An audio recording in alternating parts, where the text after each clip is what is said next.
Olá a todos e bem-vindos a mais uma edição da nossa HR for Business. Nesta edição trazemos um tema que se tem tornado cada vez mais relevante nas organizações e que faz hoje parte da agenda estratégica das organizações, de muitas lideranças e das áreas de capital humano que atuam neste domínio. Portanto, trazemos então o tema da cultura organizacional. Ao longo da nossa conversa, vamos explorar os principais pilares que moldam a cultura nas organizações e tentarmos perceber de que forma é que podemos refletir estes pilares na prática, trazendo aqui a nossa perspectiva enquanto PwC e falando um bocadinho da nossa experiência e do trabalho que temos vindo a desenvolver neste domínio. O meu nome é Ana Rita Trigo, faço parte da equipa de Workforce da PwC Portugal. Comigo está também a Eliana Veiga, consultant também na equipa de Workforce da PwC Portugal. E para esta conversa trazemos a Alexia de Andrade, nossa colega da PwC.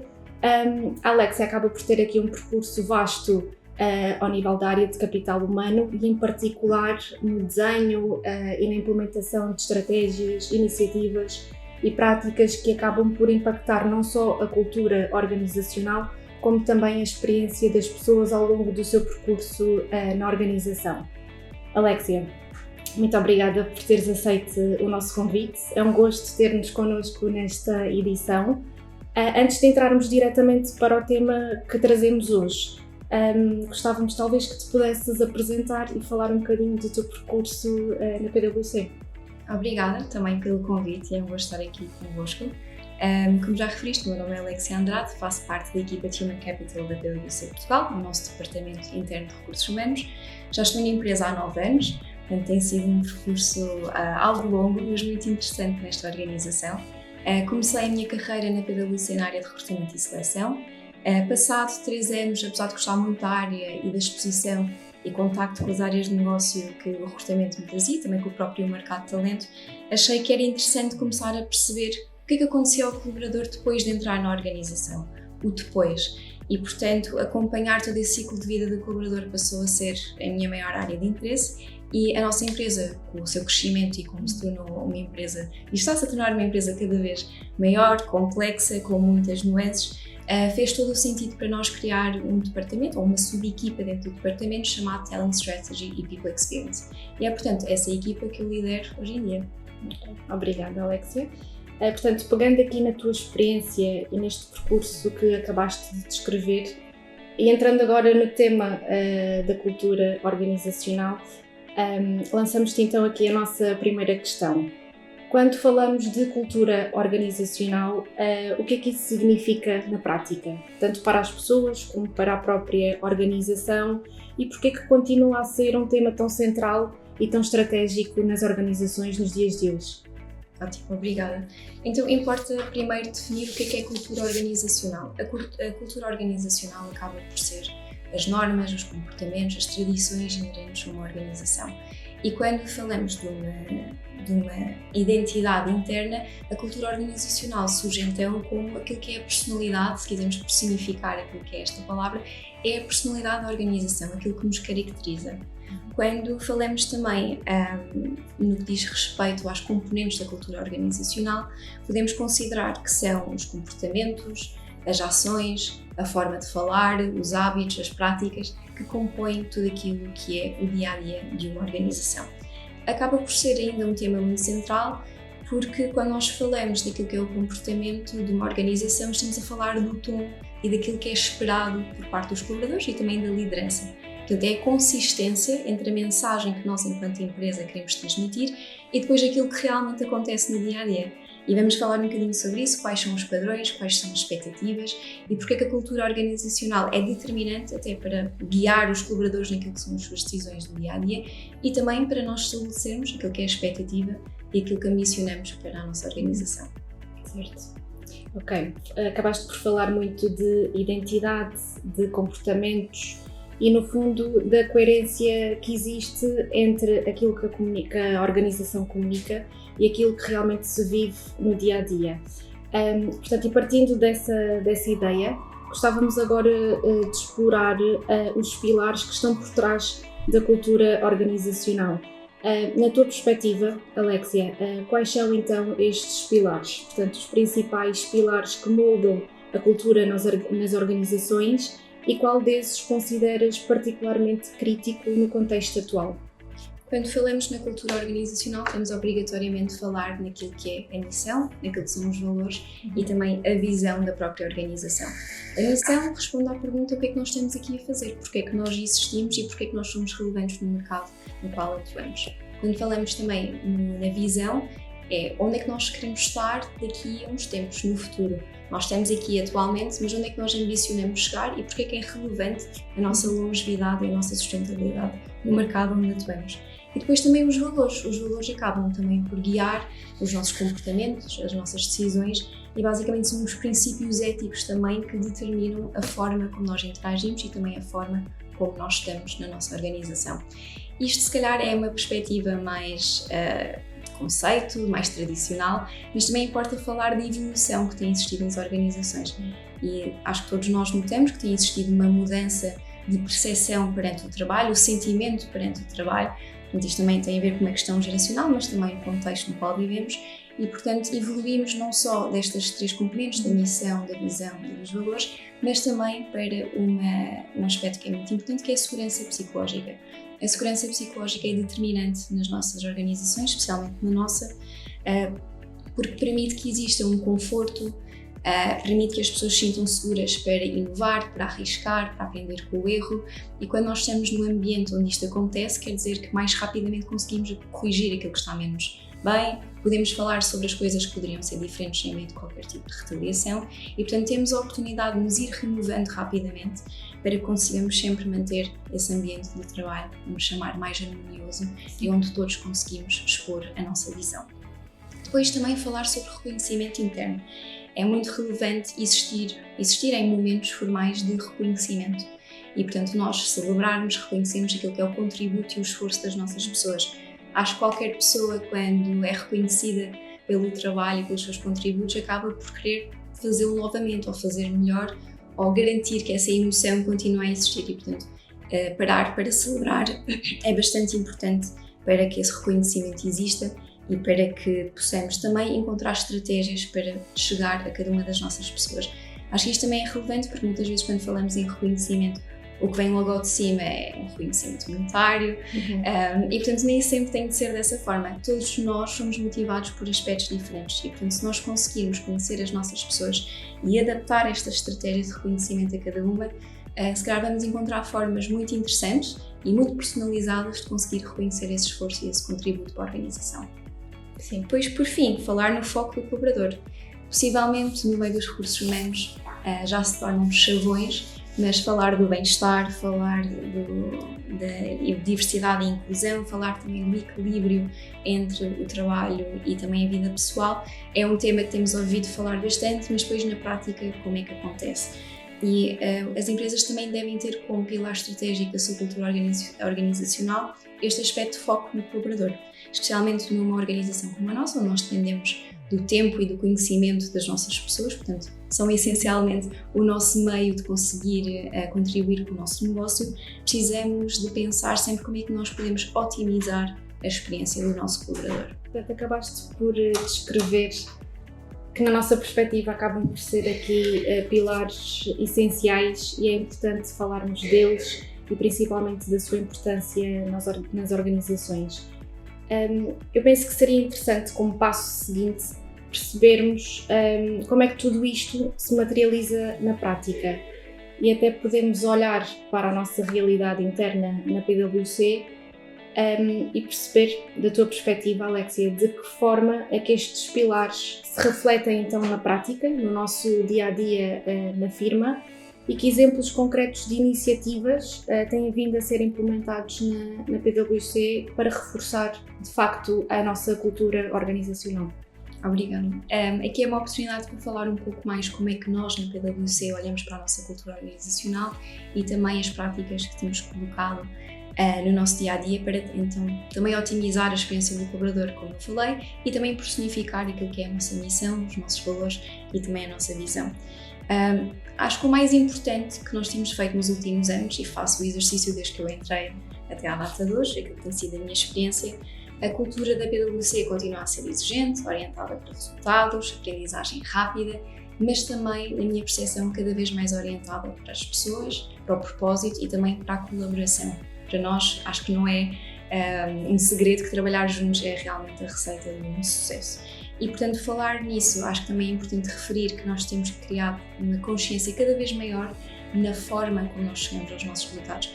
Elas são e serão sempre muito importantes, porque é isso que garante a nossa sustentabilidade, mas a forma como nós chegamos aos resultados também tem a sua importância, porque a forma como nós relacionamos com os nossos clientes, com os nossos colegas, a forma como gerimos as nossas horas de trabalho, a pressão inerente aos prazos, a forma como gerimos isso tudo também importa. E acho que é essa área onde nós temos apostado, seja na otimização da experiência, como já falei, nas ferramentas de trabalho, na forma como gerimos o nosso negócio, isso tudo tem contribuído para o foco no colaborador também, um dos pilares estratégicos. Isto tudo garantindo maior equilíbrio, mas também nunca esquecendo da qualidade que é esperada e exigida da PwC. Por outro lado, também temos apostado naquilo que são os nossos benefícios internos. Falamos do nosso programa de bem-estar interno, o Be Well Work Well, onde trabalhamos diferentes aspectos que achamos que vão ao encontro daquilo que são os interesses e também as necessidades dos nossos colaboradores. Começo por ilustrar aquilo que é as iniciativas que temos tido na área do bem-estar físico. Portanto, temos os nossos clubes PwC e, portanto, nas modalidades desportivas acabamos por oferecer a oportunidade de ter uma experiência de desporto em equipa com outros colegas da PwC. Também temos a nossa parceria com o Urban Sports Club, que acaba por permitir também a prática desportiva de forma individual. Temos também as nossas consultas de nutrição, que também acaba por ser um aspecto muito importante daquilo que é a nossa saúde, onde existe uma comparticipação por parte da organização naquilo que é este acompanhamento. Falando também daquilo que tem sido um tema prioritário para nós, a saúde mental.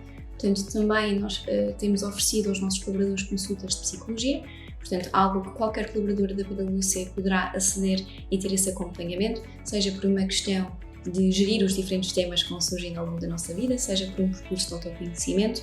Também temos os nossos webinars, que acabam por focar em diversos temas dentro desta esfera da saúde mental, como gerir o stress, como ter um sono melhor, como gerir também a pressão e tudo aquilo que podem ser desafios que surgem no nosso dia-a-dia e que é ótimo nós criarmos consciência e tentarmos, dentro da nossa possibilidade, ter as ferramentas necessárias para gerir estas questões.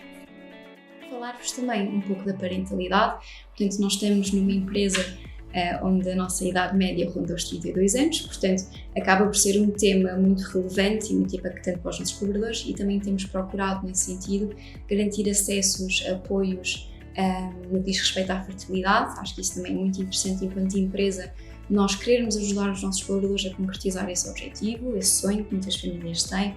Temos também a questão do alargamento das licenças de maternidade em territórios que têm uma legislação diferente de Portugal, portanto aumentar esse tempo em que as nossas colaboradoras podem estar com os seus bebés e também uma mudança física que nós fizemos no nosso escritório, que foi disponibilizar salas de amamentação para que seja mais fácil de conciliar quando a pessoa não está em teletrabalho, que também é uma opção, mas mais possível de conciliar esse aspecto físico e inerente de ser mãe, que possa existir e que possam fazer isso num lugar apropriado e com as condições necessárias. Mesmo para terminar, a formação e desenvolvimento, que eu não poderia deixar de mencionar numa organização como a nossa, portanto, os nossos planos de formação são concebidos para realmente conseguir dar um boost mais de especialização às nossas pessoas dentro das suas áreas de negócio e não focamos apenas na parte técnica, focamos também na parte comportamental e também garantimos que existe conhecimento das ferramentas que nos vão ajudar então a fazer o nosso trabalho de forma mais otimizada e mais eficiente. Temos também várias figuras que vão surgindo ao longo da nossa carreira na PwC e tenho que mencionar as mentorias internas que são feitas pelos nossos colaboradores através da figura do Career Coach, que ajudam a guiar e a perceber quais são os desafios que nós enfrentamos no nosso dia-a-dia, na nossa carreira e também a ajudar-nos a perceber quais são as nossas aspirações profissionais e qual é que é o caminho para tentar lá chegar. Boa, Letícia. Falaste aqui de várias iniciativas que têm sido implementadas ao longo do ciclo de vida do colaborador. E eu acho que para nós agora seria interessante perceber aqui também qual é o impacto concreto destas iniciativas na experiência das pessoas. E tendo em conta então a tua perspectiva, gostaríamos então que tu abordasses aqui o impacto destas iniciativas desde o momento em que as pessoas entram aqui na PwC até ao longo do seu ciclo de desenvolvimento. Toda a experiência do colaborador é pensada desde o momento de recrutamento e seleção, portanto nós sabemos que esse é o momento em que as pessoas contactam connosco muitas vezes pela primeira vez e sabemos que a impressão que deixamos durante todo esse processo vai também determinar qual é que é a expectativa que o colaborador se junta a nós. Portanto, desde esse primeiro momento gostamos que exista um contacto próximo, um contacto humano e mesmo na fase de pré-admissão, portanto quando o futuro colaborador já está recrutado e está naquela fase em que está à espera de entrar na PwC, também fazemos o acompanhamento para garantir que os medos, os receios, preocupações, ou até o entusiasmo também é partilhado connosco para que exista esse acompanhamento. E depois o essencial, que é o onboarding.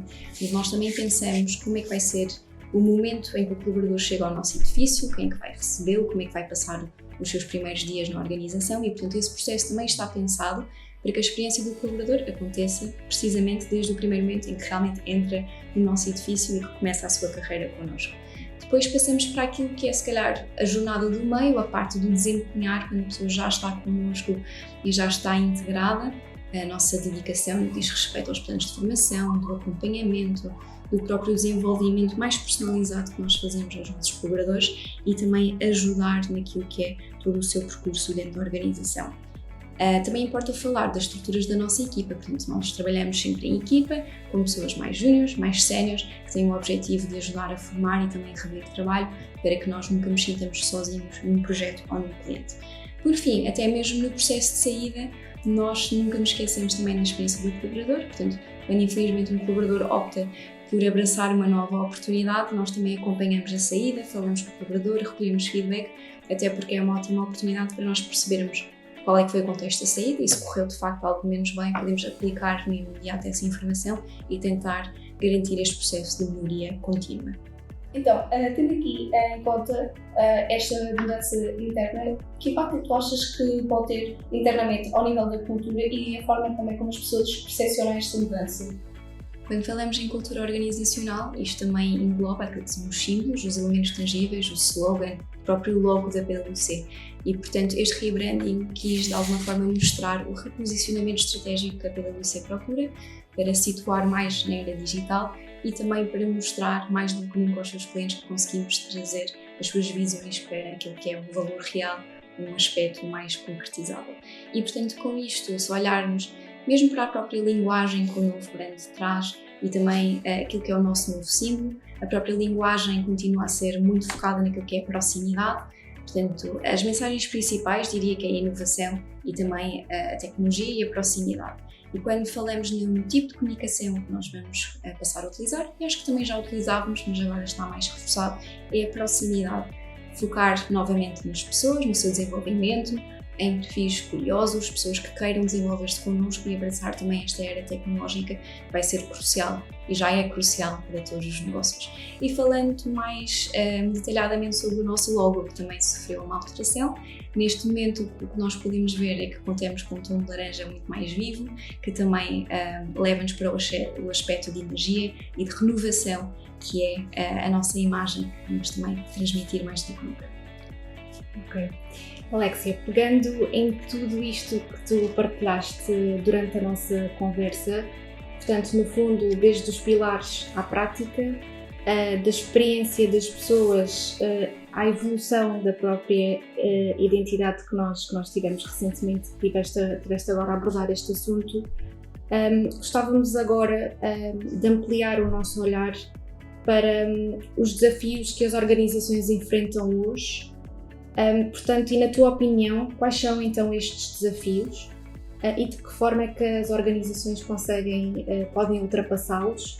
E no fundo também aqui para fecharmos e para terminarmos, gostávamos também de concluir aqui a nossa conversa com uma mensagem final. Portanto, que mensagem é que gostarias de deixar tanto para as empresas como também para os líderes e profissionais da área de recursos humanos que nos acompanham sobre este papel da cultura organizacional?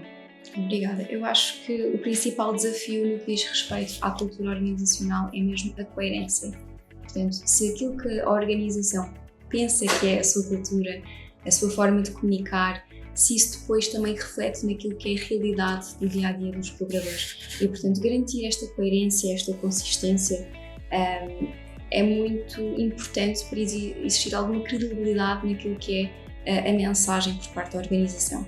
E, portanto, quando nós estamos a lançar políticas, quando estamos a pensar em iniciativas, mudar regras internas da organização, acho que o exercício que nós temos de fazer sempre é se essa mudança ou essa alteração se nos está a aproximar ou a distanciar daquilo que nós dizemos ser a nossa missão, os nossos valores e o nosso propósito. E, portanto, garantir este exercício pode ser um pouco complexo, mas eu acho que é isso que vai determinar se nós somos ou não coerentes. E depois um segundo desafio, que é a própria sustentabilidade da cultura. Nós vamos ser sempre testados pela pressão do mercado, dos resultados, pelos diferentes desafios internos, como as diferentes gerações que coexistem, equipas híbridas, que muitas delas, algumas estão em trabalho remoto, outras estão presenciais, e portanto como é que nós conseguimos garantir que a nossa cultura sobrevive ao longo do tempo com todas estas pressões externas e internas a tentar desafiar e a fazer-nos crescer. E depois, por fim também, acho que é importante mencionar que a cultura também se faz com ações práticas e, portanto, quando nós olhamos para a forma como reconhecemos, como trabalhamos, como gerimos, também é muito importante que exista essa coerência, então, com aquilo que é a mensagem e a visão que temos para a nossa organização. Por fim, a mensagem, ou mais um desafio que eu gostaria de lançar a quem nos ouve, principalmente aos nossos colegas de recursos humanos, seria então para fazerem este exercício de levantamento interno, se existe realmente esta coerência, esta consistência entre a mensagem que a empresa transmite e depois aquilo que são as práticas internas. Se aquilo que nós dizemos ser o correto e que deve ser o standard, o padrão, se depois é aquilo que acontece no dia-a-dia e se a própria liderança e também os colaboradores seguem então essas iniciativas.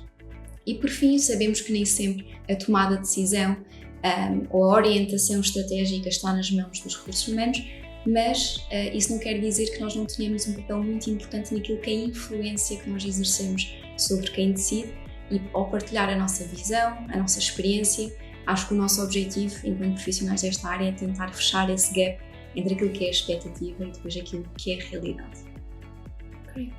Alexia, muito obrigada uma vez mais pela tua participação e obrigada principalmente pelos contributos que trouxeste. No fundo, foi aqui uma reflexão importante que fizemos em conjunto sobre a forma como a cultura se constrói, se vive e como evolui naturalmente nas organizações, trazendo aqui em particular a nossa perspectiva interna da PwC.